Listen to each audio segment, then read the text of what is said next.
करेंगे इस वक्त की सबसे बड़ी खबर का। लगभग 15 घंटे से राहत और बचाव का कार्य जारी है। ग्रामीणों के साथ साथ न्यूज 18 राजस्थान भी यही दुआ कर रहा है कि मासूम नीरू, जो इस वक्त 7 फीट दूरी पर जो गड्ढा खोदा जा रहा है वहां पर उसके बोरवेल में फंसी हुई है, उसे सुरक्षित बाहर निकाला जा सके। 16 घंटे से ज्यादा का समय बीत चुका है और इस दौरान जो तस्वीरें सामने आई है उसमें मासूम नीरू जो है, जो बोरवेल में फंसी हुई है, उसके सिर्फ रोने की तस्वीरें वहां से सामने आ रही हैं। 16 घंटे का समय बीत चुका है और इस दौरान प्रशासन के हाथ पैर भी फूले हुए, क्योंकि बच्ची को सुरक्षित निकालना यहाँ पर प्रशासन के लिए एक बड़ी जिम्मेदारी का जो मसला है यहाँ पर बना हुआ। तस्वीरें जो हैं ये सीसीटीवी जो डाला गया था बोरवेल के अंदर बच्ची की मूवमेंट को देखने के लिए कि बच्ची किस तरीके से सांस ले रही है और मूवमेंट कर रही है, उससे ये तस्वीरें सामने निकल कर आई है। ज्यादा जानकारी के साथ लगातार हमारे संवाददाता आशीष ग्राउंड जीरो से हमें तस्वीरें पहुंचा रहे हैं, जानकारी बता रहे हैं कि किस तरीके से राहत बचाव का कार्य वहां पर किया जा रहा है। आशीष, आप वहां पर मौजूद हैं, पल पल की जानकारी आप हमें दे रहे हैं। 16 घंटे का समय बीत चुका है, राहत बचाव कार्य अभी तक कहां तक पहुंचा है, जरा सा सबसे पहले ये बताइए। बिल्कुल, राहत एवं बचाव कार्य काफी तेज गति से चल रहा है और मात्र 3 फीट की दूरी है जहां पर सुरंग बनना शेष है और उसके बाद में जो नीरू है उस तक जो प्रशासन की टीमें हैं, एनडीआरएफ और एसडीआरएफ की टीमें हैं, वो पहुंच जाएंगी। उसी की कोशिश में लगे हुए हैं और एक सुरंग बनाई जा रही है। करीब 17 फीट लंबी यह सुरंग बनाई जा रही है। इसमें पाइप के जरिए सुरंग बनाई जा रही है और पाइप के अंदर जो मजदूर हैं वो खुदाई कर रहे हैं। एसडीआरएफ की टीमें और एसडीआरएफ एनडीआरएफ की जो टीमें हैं वो लगातार यहाँ पर खुदाई कार्य में जुटी हुई है और बच्ची तक पहुंचने में मात्र 3 फीट की दूरी बताई जा रही है। 3 फीट बाद में बच्ची तक पहुंचा जा सकेगा। इधर बच्ची लगातार मूवमेंट कर रही है। सीसीटीवी कैमरा यहाँ पर लगाया गया है। सीसीटीवी में अभी बच्ची को बिस्कुट और जो चॉकलेट भेजी गई थी, लेकिन उसने खाया नहीं है क्योंकि बच्ची काफी थक चुकी है। 15 घंटे हो चुके हैं। बार बार बच्ची से ये कोशिश की जाती कि वो जो एनडीआरएफ और एसडीआरएफ टीम ने पहले जो प्रयास किए थे, जो कुछ संसाधन भेजे थे जिसमें एक रिंगनुमा एक वस्तु भेजी थी, उसको पकड़ने के लिए काफी उससे बार बार गुहार की गई थी, जिसके कारण वो काफी थक चुकी है। रात भर बच्ची ने काफी कोशिश की, कई बार उसने पकड़ भी लिया। तो पकड़ने के बाद लोगों में उम्मीद जगी कि अब जो नीरू है वो बाहर आ जाएगी, लेकिन वो उसके बाद में मासूम बच्ची है, 18 महीने की बच्ची है केवल, तो वो उसको छोड़ देती है। इसके कारण वो वहीं अभी तक बाहर नहीं निकल पाई है। अब उसको कुछ खाने की सामग्री भेजी जा रही है। चाय भेजी गई है, बिस्कुट भेजे गए हैं। उसने चाय पी थी, एक बिस्कुट भी खाया था और अभी केला भेजा गया है, लेकिन केला उसने खाया नहीं है। और अब जो है सुरंग बनाकर बच्ची तक पहुंचने की कोशिश की जा रही है। अच्छी बात यह है कि बच्ची सकुशल है, मूवमेंट कर रही है, बार बार रो भी रही है। अपनी माँ से ये कहती है कि मम्मा मुझे बाहर निकाल लो, ये तक बोलती है, क्योंकि छोटी बच्ची है। बहुत तुतला कर जो बच्चियों की जो लैंग्वेज होती है उस लैंग्वेज में वो बोलती है कि माँ मुझे बाहर निकाल लो। और इस तरह की जो दृश्य है उनको देखकर हर कोई भावुक भी है और भगवान से एक ही कामना कर रहा है कि जो नीरू है उसे सकुशल बाहर निकाल दो और उसकी जान बचा दो। जी, आप ये कहना चाहते हैं कि नीरू लगातार मूवमेंट कर रही है वहां पर? बिल्कुल, नीरू लगातार 15 घंटे से मूवमेंट कर रही है। कभी कभार वो थककर हल्की सी सो भी जाती है, पर वो मुश्किल से 15 से 20 मिनट सो पाती है, क्योंकि भूखी बच्ची है, कुछ खाया नहीं है 15 घंटे से। जो बच्ची माँ का दूध पीती थी, हर 2 से 3 घंटे में दूध पीती थी, लेकिन उसको अब 15 घंटे से उसको न तो माँ का दूध मिला है और ना कोई अन्य कोई खाद्य सामग्री मिली है। तो निश्चित रूप से बच्ची के जो हाल हैं वो बेहाल हैं और बच्ची बिल्कुल मूवमेंट करने की स्थिति में नहीं है, लेकिन फिर भी वो काफी कोशिश करती है कि वो कैसे भी करके जो भी कोई चीज आ रही है उसको खाने की कोशिश करती है, लेकिन वो काफी थक चुकी है। लेकिन अच्छी बात यह है कि बच्ची मूवमेंट कर रही है और उसके बाद ऑक्सीजन सप्लाई भेजी जा रही है, कुछ खाने की चीजें भेजी जा रही हैं। अभी बच्ची कई घंटे तक आसानी से रह सकती है उसके अंदर, उसका जीवन सुरक्षित रह सकता है। इसीलिए जो प्रशासन है वो जो सुरंग बना रहा है वो सुरंग काफी धीमी स्पीड से इसलिए बनाई जा रही है क्योंकि बच्ची पूरी तरह जिंदा है और बच्ची जिंदा है तो उसको जिंदा बाहर निकालना ही सबसे बड़ी चुनौती है। और बच्ची डर ना जाए कहीं, क्योंकि 1.5 साल की मासूम है और उसे सिर्फ इतना ही समझ में आ रहा होगा कि वो किसी जगह पर फंसी हुई है। वो माँ से लगातार बातचीत जरूर कर रही है और इसी उम्मीद में कि वो वहां से निकलेगी, बच्ची डर ना जाए, सहम ना जाए, इसी वजह से वहां पर धीमे खुदाई की जा रही होगी। आशीष, बिल्कुल, ये एक कारण है, लेकिन इससे भी बड़ा कारण ये है कि क्योंकि जैसे ही LNT मशीन चलती है या खुदाई चलती है, तो जो बोरवेल है, बोरवेल की मिट्टी यदि धंस गई तो निश्चित रूप से बच्ची के ऊपर मिट्टी गिर जाएगी और फिर उसके बाद में उसकी दम घुट जाएगी। ऐसे में मिट्टी नहीं धंसनी चाहिए, ये सबसे बड़ा उद्देश्य है। इस कारण धीरे धीरे खुदाई की जा रही है, क्योंकि निश्चित रूप से 5 से 6 फीट दूरी पर यदि मिट्टी की खुदाई होती है तो फिर वो बोर ढहने की भी नौबत आ जाती है, मिट्टी ढहने की भी नौबत आ जाती है। ऐसे प्रशासन की एक ही कोशिश है कि मिट्टी नहीं ढहे और बोर जो बच्ची 35 फीट की, वो 30 फीट की गहराई पर है, उससे ऊपर का जो हिस्सा है वो मिट्टी नीचे नहीं गिरे, नहीं वरना बच्ची की दम घुट सकती है। सबसे बड़ी चुनौती ये है, इस कारण धीरे धीरे खुदाई की जा रही है ताकि बोरवेल पूरी तरह सुरक्षित रहे और ऊपर से कोई मिट्टी नीचे नहीं गिर सके। इस कारण ये धीरे काम चलाया जा रहा है। प्रशासन का कहना है कि भले ही हम 1 से 2 घंटे बाद निकाल लेंगे, लेकिन अगर धीरे काम करेंगे और पूरी तरीके से सतर्कता से काम करेंगे तो बच्ची को सकुशल निकाला जा सकेगा।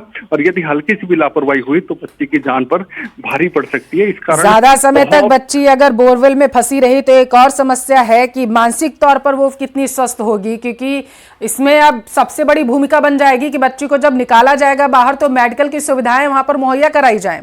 क्या व्यवस्था की गई है वहां पर? बिल्कुल, चिकित्सा एवं स्वास्थ्य विभाग की टीमें यहाँ पर तैनात कर दी गई हैं, एम्बुलेंस के तैनात है और यहाँ पर कई ऑक्सीजन के सिलेंडर लगाए गए हैं। ऑक्सीजन की 2 पाइपलाइन की सप्लाई दी गई है, एक बोरवेल में सप्लाई दी गई है, दूसरी सप्लाई जहाँ मजदूर काम कर रहे हैं, सुरंग बना रहे हैं, वहां पर भेजी गई है, क्योंकि सुरंग में भी काफी ऑक्सीजन की आवश्यकता है। ऐसे में दोनों जगह पर ऑक्सीजन सप्लाई की जा रही है। एम्बुलेंस पूरी तरह तैयार है, जैसे ही बच्चे को निकाला जाएगा तो उसे सीधा हॉस्पिटल लेकर जाया जाएगा। एक नहीं 3-3 एम्बुलेंस यहाँ पर बुलाई गई है ताकि किसी प्रकार की अगर कोई एम्बुलेंस में कोई डॉक्टर्स कितने हैं बच्ची को तुरंत इलाज देने के लिए वहां पर? बिल्कुल, मुख्य चिकित्सा एवं स्वास्थ्य विभाग के जो आला अधिकारी हैं वो मौजूद हैं, साथ ही जो चिकित्सकों की टीम एम्बुलेंस में मौजूद है। प्रत्येक एम्बुलेंस में एक मेडिकल टीम मौजूद है, जिसमें एक डॉक्टर, नर्सिंग कर्मी और पूरा स्टाफ मौजूद है। ऐसे में जो 3 एम्बुलेंस है उसमें 3 टीमें मौजूद है और किसी भी तरीके से ये लापरवाही निश्चित रूप से नहीं बरती जा रही है, क्योंकि ऑक्सीजन की सप्लाई में कई लोगों को तो इस तरह लगाया गया है कि जो ऑक्सीजन के पाइप जा रहे हैं उस पर कोई पैर ना रख दे, ऑक्सीजन की सप्लाई ब्रेक ना हो, ये कोशिश की जा रही है। और कुल मिलाकर ये कहा जा सकता है कि बच्ची को बचाने के लिए हर संभव प्रयास। तो नीरू को जैसे ही बोरवेल से निकाला जाएगा तो प्राथमिक इलाज देने के बाद उसे कौन से हॉस्पिटल ले जाया जाएगा? बिल्कुल, सबसे पहले उसको यहाँ से एम्बुलेंस में ही उसको प्राथमिक उपचार दिया जाएगा और उसके बाद में दौसा जिला अस्पताल में भी व्यवस्था की गई है बच्ची के लिए। वहां पर अलग से डॉक्टरों को तैनात किया गया है, साथ ही बांदीकुई जो उप जिला अस्पताल है यहाँ पर भी डॉक्टर को अलर्ट किया गया है। दोनों अस्पतालों में चिकित्सक अलर्ट है। ऐसे में एम्बुलेंस के अंदर प्राथमिक जांच होगी, उसके बाद में बांदीकुई अस्पताल ले जाया जा सकता है और हायर सेंटर दौसा को भी अलर्ट किया गया है। यानी दोनों अस्पताल पूरी तरह अलर्ट है और एम्बुलेंस के जो डॉक्टर हैं वो भी पूरी तरह सतर्क हैं। आशीष, राहत बचाव कार्य जो किया जा रहा है इसमें एनडीआरएफ, एसडीआरएफ की कितनी टीमें लगी हुई हैं? और महत्वपूर्ण ये भी बताइएगा जरा सा कि कोई आला अधिकारी वहां पर मौजूद है?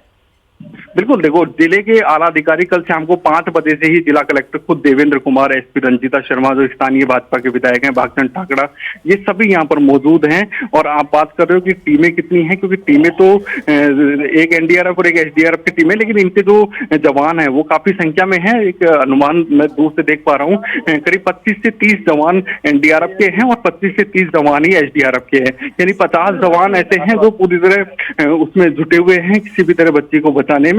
और अब देखो और आशीष, ये तस्वीरें भी हम अपने दर्शकों को दिखा रहे हैं जहां पर रस्सी के माध्यम से खाने पीने की जो चीजें हैं, जैसा हमारे संवाददाता ने बताया कि बिस्किट से लेकर के केला बच्ची को दिया जा रहा है ताकि मासूम खाए वहां पर और थोड़ा सा उसका ध्यान भटके, क्योंकि 16 घंटे हो चुके हैं। 16 घंटे से उसी बोरवेल में, उसी सकरी बोरवेल में वो वहां पर फंसी हुई है। ऐसे में बच्ची घबरा भी रही होगी, तो लोगों को वहां पर ये सहूलियत दी गई। आप जरा सा सुनिएगा बच्ची किस तरीके से वहां पर मूवमेंट करती हुई नजर आ रही थी और उसकी आवाज जो कैप्चर हुई है सीसीटीवी कैमरे में, वो सुनिए।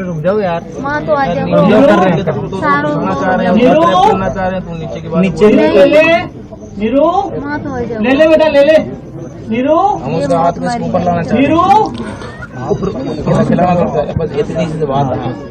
अरे ले बेटा ले नीरू ले। अरे रुक जाओ यार, माँ तो आ जाओ। वीडियो कर रहे हैं, सारों करना को चाह रहे हैं, नीरू! करना चाह रहे हैं, तू नीचे की बात नीचे बोल। ले नीरू माँ तो आ जाओ। ले बेटा ले नीरू हम उसका हाथ में इसको ऊपर लाना चाहते हैं, नीरू खिलाना पड़ता है, बस इतनी सी बात है। अरे ले बेटा ले नीरू ले।